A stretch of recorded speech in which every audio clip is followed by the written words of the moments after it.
Welcome to Java Programming. In this lecture, we are going to deal with one more looping statement. You are already familiar with the for looping statement, which we have used during the last two sessions. And this is the syntax of for looping statement. For within brackets, I is equal to initial value, I is less than equal to final value. This is a conditional statement. And here you have got the increment statement.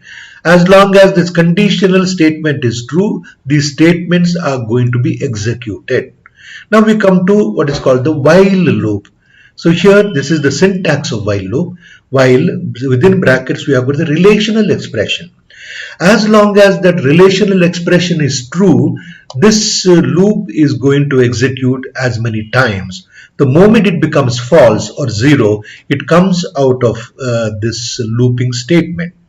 Let us take two examples this time and understand how this while loop works. So in this exercise, we are going to program to print n terms of the odd series. You are familiar with the odd series, 1, 3, 5, 7, a series of odd numbers starting from 1. And also find the sum of n terms of this series using the while loop. To do that, first of all, we are going to make a class called odd series and save this program as oddseries.java. Then we come to the main program. As you know, this you are familiar with, I don't have to explain again.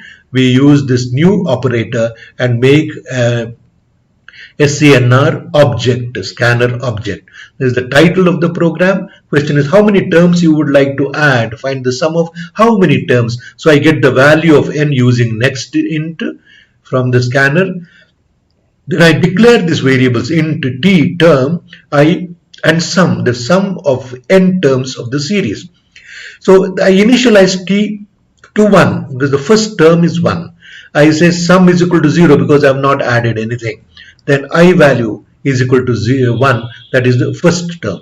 Then I say as long as I is less than equal to n, what do? I print the term, I print 1 here.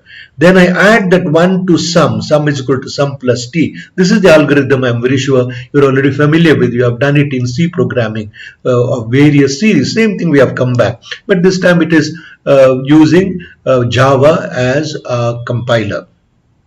So then t is equal to t plus 2. So 1 becomes 3, 3 becomes 5, 5 becomes 7, etc. So then I increment the term value. I was 1, now 2, etc. The moment it becomes equal to n, it comes out and it prints the sum of say 10 terms is equal to certain amount, the value which is there in sum. So this is an example how we can use while loop. And as you see here, there is only conditional statement is here. This is the initializing statement and this is the increment statement in my for loop. So there are three places in the for loop, all were within the brackets inside that for loop.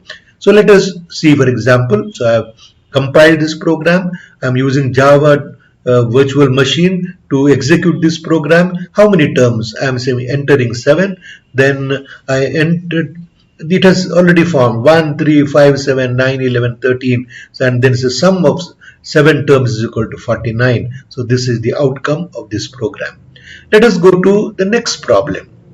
So program to find the sum of digits of a multi-digit number. So this is the second exercise, a good exercise. It will help train you to think. So I have got a multi-digit number. For example, 1, 2, 3, 4 is a multi-digit number. I want to find the sum of each of these digits. So in other words, I have to get the digit and add it to the sum which is 0 earlier. Get the next digit and add it to the sum, etc. How am I going to do? As you say, we will save it as sum of digits.java. And then here you have got the main program, again scanner, and the title of the program. So I'm going to enter this time the multi-digit. So enter a multi-digit number. So any multi-digit number you enter. So it gets that. Now I get into the say sum is equal to 0. R is the remainder and P. So I'm assigning this number to one more number called variable called p, because what I'm going to do is I'm going to truncate this number all the time, so nothing will be left at the end. So to save that number, I assign it to p, and then I say as long as p is not equal to 0, so first I get the remainder, that means I get the digit, the final digit, I add it to the previous sum, I truncate that number, divide. So for example 1234, so when I divide by 10, it becomes 1 2 3, so it is truncated, it goes on, at the end there is going to be only 0 left, then it will come out of the loop, and then I going to print. So the sum of digits of this number is equal to sum, etc. This is, so here I have compile the program using this, execute the program. So I'm entering a multi-digit number 2 3 4 5 6, and it is sum of digits of this number is equal to 20. As you see, 10, then 8 plus 2, it is 20. So this is an example of two examples of how to use while loop in Java. So there are a few problems here.